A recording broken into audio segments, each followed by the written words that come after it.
I want to first of all say how happy I am to celebrate my friend Justin Van Dit. Justin has been a part of our lives for the last 20 years. He has been generous. I don't know anyone who has worked harder for his community than he has, to the point where he actually had the opportunity of living in Quebec, being a member of the Liberal Party of Quebec, supporting me in my election campaigns, while at the same time being active in Ontario and federal politics. Not a lot of people can do that. In fact, you're probably the only person I know who was both a Liberal and a Conservative in his political life and did it simultaneously. I want to say to Justin, that on behalf of all of us, that now the time has come for you to step up at the plate and to at long last allow us to support you and vote for you in a future election campaign, and preferably a municipal election campaign. I hope that'll be the case. If that happens, I will be there. In the meantime, celebrate his extraordinary accomplishments. Thank you for making me part of this celebration. To Justin and to everyone, have a great evening, and I look forward to seeing you soon.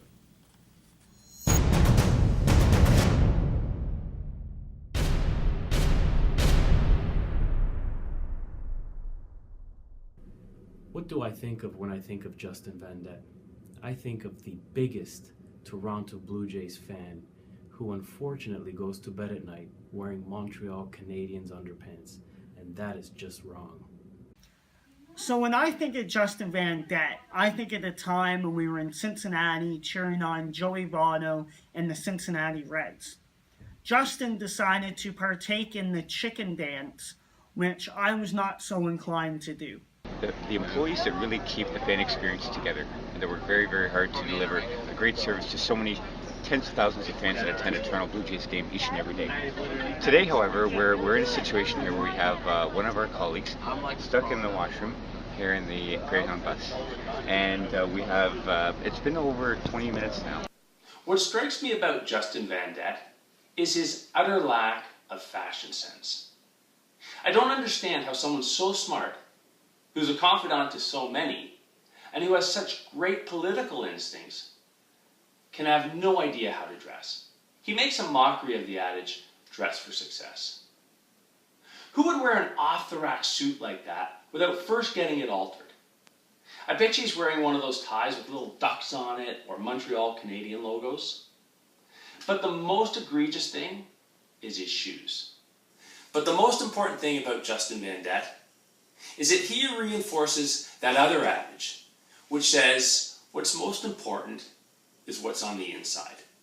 Justin, you're a wonderful human being and a fantastic friend. I can tell you that from what the intelligence that I've been able to gather, and my sources tell me, that the individual stuck in the washroom is alert. He's talking behind the door. He is interacting with people that on the other side of the door, people that are back here. We're able to have a conversation. We are checking in with him. We are making sure that he's there and he's with us and that he's alert. Certainly factors that are very, very important in this kind of a situation. Next question. There are many funny stories about Justin, but the one I love to tell is back in about 2000, there was a very large teacher protest at Queen's Park. And those of you who know Justin know that he was a bit of a Mike Harris fan. So Justin chose to show up at this big protest wearing his Mike Harris jacket. I was speaking because at that time I was the chair of the TDSB and I was kind of rallying the teachers. And I look out and there is Justin wandering among the teachers in the jacket. So I decided to call him out and say, you know, there's Justin Van Dit from East York and he's here spying on behalf of the Mike Harris team.